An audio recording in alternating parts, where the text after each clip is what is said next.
કેમ છો વિદ્યાર્થી મિત્રો? બરોબર છે, ચાલો અત્યારે ચાલુ કરવા જઈએ છીએ. હવે આપણે એટલો સરસ અને આઈએમપી ટોપિક કે જેની તુલના કોઈ સાથે થાય નહીં. કેમ? ઓકે સાહેબ, વિદ્યાપીઠોનો પ્રશ્ન છે. ભારતની અંદર ટોટલ 4 વિદ્યાપીઠો ફેમસ હતી. કેટલી વિદ્યાપીઠો ફેમસ હતી? 4. ચારે 4 વિદ્યાપીઠોનો એક એક વિડીયો પર્સનલી આપણે અપલોડ કરવાનો છે. સૌથી પહેલો વિડીયો આપણે મૂકવા જઈ રહ્યા છીએ નાલંદા વિદ્યાપીઠ પાઠનો ભાગ નંબર 4, પાઠ નંબર 4, ભારતનો સાહિત્ય વારસો. પ્રથમ વિદ્યાપીઠ એટલે કે નાલંદા વિદ્યાપીઠ. કઈ વિદ્યાપીઠ? નાલંદા વિદ્યાપીઠ. ઘણા વિદ્યાર્થીઓ માથું ખંજવાળતા હશે, સાહેબ આ વિદ્યાપીઠ એટલે શું? વિદ્યાપીઠ એટલે કાંઈ નહીં. તમે જે સ્કૂલમાં જાઓ છો એ સ્કૂલને પેલા શું કહેવામાં આવતી? આ જે સ્કૂલ છે ને, જે સ્કૂલ એને પેલા વિદ્યાપીઠ કહેવાતી. શું કહેવાતી? એને વિદ્યાપીઠ કહેવાતી, કે જ્યાં વિદ્યાર્થીઓને ભણાવવામાં આવતું. આજનો સમયની અંદર વિદ્યાર્થીઓને એસી ક્લાસરૂમમાં ભણાવે છે.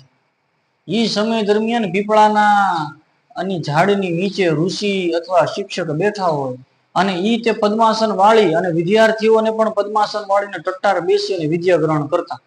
અત્યારે તો બૂટ પહેરીને ક્લાસમાં બેસે, એસી ક્લાસરૂમ હોય અને ભણાવવામાં આવે છે. બરોબર છે, તો એને વિદ્યાપીઠનો દરજ્જો દેવો એ ખોટો છે. બરોબર છે, ત્યાં ફક્ત ને ફક્ત ગોખણિયું જ્ઞાન મળે. કેવું જ્ઞાન મળે? ગોખણિયું જ્ઞાન મળે. બીજું એવું ક્યાંય સારું જ્ઞાન જોતું હોય ને, ઊંડાણ પૂર્વકનું જ્ઞાન, તો એના માટે છે ને ઋષિ પરંપરા એ શ્રેષ્ઠ પરંપરા છે ભાઈ. બરોબર છે. શું સાહેબ યાદ રાખવું નાલંદા વિદ્યાપીઠમાં? તો નાલંદા વિદ્યાપીઠમાં 1, 2, 3, 4, 5 ને 6 ટોપિક, 6 મુદ્દા યાદ રાખો એટલે નાલંદા વિદ્યાપીઠ સંપૂર્ણ તમને યાદ રહી જશે. બરોબર છે. સૌથી પહેલી વાત કરીએ સાહેબ, નાલંદા આવી ક્યાં? તો સાહેબ આ બિહાર રાજ્ય છે. ઓકે, જો રાજ્ય તો કે સાહેબ બિહાર. ઓકે, રાજ્ય છે સાહેબ. જિલ્લો છે ને, જિલ્લો પૂછે તો કયો છે ભાઈ? પાટણા. પાટણા નથી હો, પાટણા છે સાહેબ. જિલ્લો આવી ગયો. ગામી હશે ને કઈ સાહેબ? ગામ હોય જ ને, શું કામ હોય? તાલુકો નો પૂછતો, તાલુકો મામા લખ્યો નથી, મને ખબર નથી. હા, બડગાંવ. 3 વસ્તુ યાદ રાખવાની છે: બિહાર રાજ્ય, જિલ્લો પાટણા અને ગામ બડગામ ની અંદર નાલંદા વિદ્યાપીઠ આવેલી છે. કઈ વિદ્યાપીઠ આવેલી છે? નાલંદા વિદ્યાપીઠ આવેલી છે. બરોબર છે. મુદ્દા નંબર 2 ની ચર્ચા કરીએ આપણે. ભારતીય સંસ્કૃતિમાં બૌદ્ધ ધર્મ અને જૈન ધર્મના પરંપરાઓમાં નાલંદાનું મહત્વ શું છે ભાઈ? ઘણું બધું છે. જો ભાઈ, એક આવે મહાવીર સ્વામી. જૈન ધર્મની અંદર, સોરી, બૌદ્ધ ધર્મની અંદર 24 તીર્થકરો થયા. કેટલા તીર્થકરો થયા? 24 તીર્થકરો થયા. કેટલા તીર્થકર થયા? 24 તીર્થકર. જે છેલ્લા તીર્થકર હતા ને મિત્રો, એ મહાવીર સ્વામી થયા. મહાવીર સ્વામીએ જે સંપ્રદાય પાડ્યો એ જૈન સંપ્રદાય, અને બૌદ્ધ ધર્મ ગૌતમ બુદ્ધે જે ધર્મ સંપ્રદાય પાડ્યો એને બૌદ્ધ ધર્મ કહેવાય. મૂળ બંને છે એક જ, તે પણ નામ અલગ અલગ છે. કેવા છે? નામ અલગ અલગ છે. બરોબર. સફેદ કપડા વાળા તમે જોયા હશે ઘણી બધી વખત જતા. તો એ બૌદ્ધ જૈન ધર્મની અંદર બૌદ્ધ ધર્મમાં 2 પ્રકાર પડે છે: શ્વેતાંબર અને દિગંબર, જે કપડા પહેર્યા વગરના રહેતા. બરોબર છે. એ લોકોની સાધના, એ લોકોનો ધર્મ કેટલો ઊંડો અને દાર્શનિક ધર્મ છે, એ આપણે જોવું જોઈએ. તમે જુઓ, દિગંબર સંપ્રદાય જે છે જૈન ધર્મ બૌદ્ધ ધર્મની અંદર, કે શરીર ઉપર ઉનાળો, શિયાળો કે ચોમાસું, શરીર ઉપર એક અંગનું કપડું ક્યારેય અડાડવાનું નહીં. ક્યારેય કોઈ ઇલેક્ટ્રિક ઉપકરણોનો ઉપયોગ નહીં કરવાનો, ક્યારેય વાહનનો ઉપયોગ નહીં કરવાનો, ઉઘાડા પગે જવાનું, ઉઘાડા પગે આવવાનું. બરોબર છે. બધી વસ્તુ ખાવાની કઈ રીતે? તો કે બધી થાળી આવે બધું ચોળી નાખવાનું, પછી ખાવાનું. આટલો એક એમ કહેવાય ને કે ભાઈ સંસારમાં એક નાની એવી વસ્તુની એને એમ કહેવાય ને કે ભાઈ ઈચ્છા ન હોય, ઈચ્છા રહિત વ્યક્તિ. અને જે ઈચ્છા જેને ન હોય ને, જે માણસને કોઈ પ્રકારની ઈચ્છા ન હોય ને, જેને એમ હોય ને કે મારે 10માં 98% લાવવા છે, એને 98 ન આવે ને એટલે શું થાય? એને દુઃખ થાય. પણ જે વ્યક્તિને એમ હોય કે હું ગમે થાય, મને કઈ ચિંતા જ નથી, એને કદાચ નાપાસ થાય ને તોય દુઃખ ન થાય, અને કદાચ 98% આવી જાય ને તો એને સુખી ન થાય, તો એ રાજી ન થાય. કેમ? તો કે એના માટે બધું સરખું છે. કેમ? તો કે એને ઈચ્છા જ નહોતી કરી. સિમ્પલ છે. તમારા મગજમાં આ જૈન ધર્મ બૌદ્ધ ધર્મનું મૂળ જ્ઞાનનો મૂળ સ્ત્રોત જુઓ ને બંનેની અંદર, તો એ લોકો એક જ વસ્તુ કહે છે કે ઈચ્છા. તમારી ઈચ્છા છે ને એ જ બધું કરાવે છે. તમારી ઈચ્છા છે એ શું? તો કે બધી વસ્તુનો જન્મદાતા તમારી ઈચ્છા છે. તમને એમ છે કે મને આમ થઈ જાય, મને આમ મળી જાય, તેમ મળી જાય, આ ઈચ્છા જ બધું કરાવે છે. બરોબર છે. તો ભારતીય સંસ્કૃતિમાં બૌદ્ધ ધર્મ અને જૈન ધર્મની પરંપરાઓ નાલંદાનું ઘણું બધું મહત્વનું છે. આગળ વાત કરીએ તો આ પ્રાચીન વિદ્યાપીઠમાં મહાવીર સ્વામીએ કેટલા, જો મેં તમને કીધું કેટલામાં તીર્થકર છે, આ 24માં તીર્થકર. હવે સાહેબ આ તીર્થકર શબ્દનો અર્થ જરાક સમજાવો તો સારું. તીર્થકર એટલે કે ઋષિ અથવા એના જે છે ઋષિ પરંપરા હાલતી. દાખલા તરીકે બીએપી સ્વામિનારાયણનું મંદિર છે, તો અત્યારે મહંત સ્વામી તેમાં સ્વામી પદ ઉપર છે.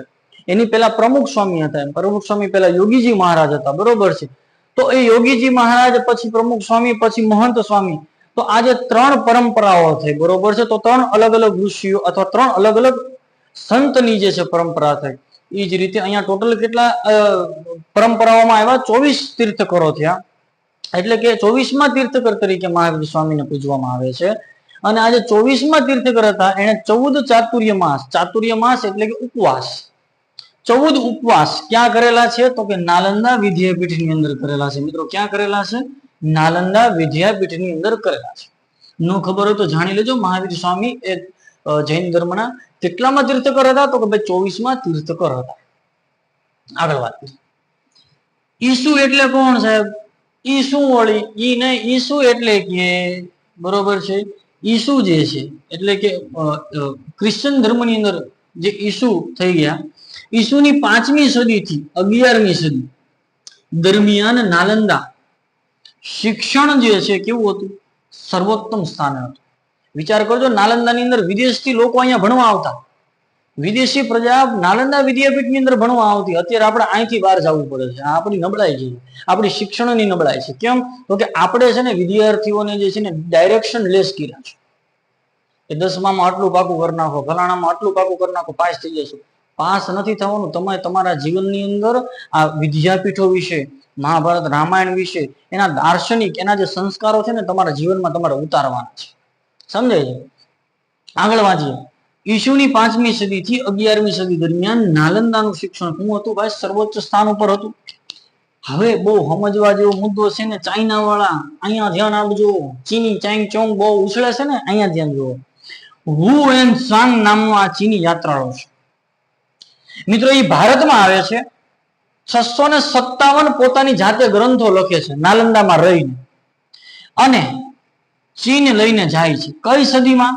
7મી સદીમાં. વિચાર કરો તમે. એટલે હુએન સાંગ મુલાકાત લીધી હતી કઈ સદીમાં? 7મી સદીની અંદર ચાઇનાથી હુએન સાંગ ભારત આવ્યો અને નાલંદામાં રોકાણ. 657 ગ્રંથો પોતાની જાતે એને લખ્યા અને ચાઇના લઈને ગયો. અત્યારે જે ચાઇના એમ કે છે ને કે અમે બહુ એડવાન્સ છીએ, ટેકનોલોજીમાં એડવાન્સ છીએ, પણ એને જણાવીને કહી દેજો કે તમારા હુએન સાંગ છે ને અમારી નાલંદા વિદ્યાપીઠમાં 7મી સદીમાં 657 ગ્રંથો અહીંથી લખીને ત્યાં ગયો હતો. તો વિચાર કરો, જો 657 ગ્રંથો અહીંથી લખીને જતો હોય તો આપણી પાસે કેટલા ગ્રંથો હોય છે, આપણી પાસે કેટલું જ્ઞાન હશે, આપણી પાસે કેટલા પુસ્તકો હોય છે. તો મિત્રો યાદ રાખજો, નાલંદા વિદ્યાપીઠની અંદર જે ગ્રંથાલય હતો ને એને શું કહેવામાં આવતું? ધર્મગંજ કહેવામાં આવતું. શું કહેવામાં આવતું? એને ધર્મગંજ કહેવામાં આવતું. બહુ વિશાળ લાઇબ્રેરી એ નાલંદાની અંદર અસ્તિત્વમાં ધરાવતી હતી. ચાલો, નાલંદા રાજ્ય બિહાર, જિલ્લા પાટણા, ગામ બડગાંવ. જૈન ધર્મ અને બૌદ્ધ ધર્મનું સ્થાન છે. મહાવીર સ્વામી 14 ચાતુર્ય માસ નાલંદાની અંદર કર્યા હતા. ઈસવીસન 5મી અને 11મી સદી દરમિયાન નાલંદાનું શિક્ષણ કેવું હતું? સર્વોચ્ચમ હતું. હુએન સાંગ 7મી સદીમાં 657 ગ્રંથો પોતાની સાથે હાથે લખેલા ચાઇના લઈને જાય છે. અહીંના ગ્રંથાલયને શું કહેવામાં આવે છે? ધર્મગંજ કહેવામાં આવે છે. પરીક્ષાની અંદર કેવી રીતે પ્રશ્ન પૂછાય? તો તમને પૂછાય કે કઈ વિદ્યાપીઠના ધર્મ ગ્રંથાલય વાળા વિસ્તારને ધર્મગંજ તરીકે ઓળખવામાં છે, તેના વિશે જણાવો. પ્રશ્ન આમે પૂછાય કે મહાવીર સ્વામીએ 14 ચાતુર્ય માસ કઈ વિદ્યાપીઠમાં કર્યા હતા? નાલંદા વિદ્યાપીઠમાં કર્યા હતા. તો આ રીતે જે છે નાલંદા વિદ્યાપીઠ વિશે આપણે સમજ્યા. હવે આપણે વાત કરવા જવાની છે તક્ષશિલા વિદ્યાપીઠ ભાગ નંબર 5 ની અંદર. બરોબર છે. તો નાલંદા વિદ્યાપીઠ તમારા મિત્રો સુધી પહોંચતી કરજો અને આ 6 મુદ્દા તમે તમારી રફ નોટમાં લખી નાખો, પાકી નોટમાં લખી નાખો. બરોબર છે. ન સમજાય ત્યાં મને જરા કમેન્ટ કરી દો. લાઈક સબસ્ક્રાઇબ કરવાનું ભૂલતા નહીં મારા વાલા. બરોબર છે. અસ્તુ નમસ્તે. ખૂબ ખૂબ આભાર.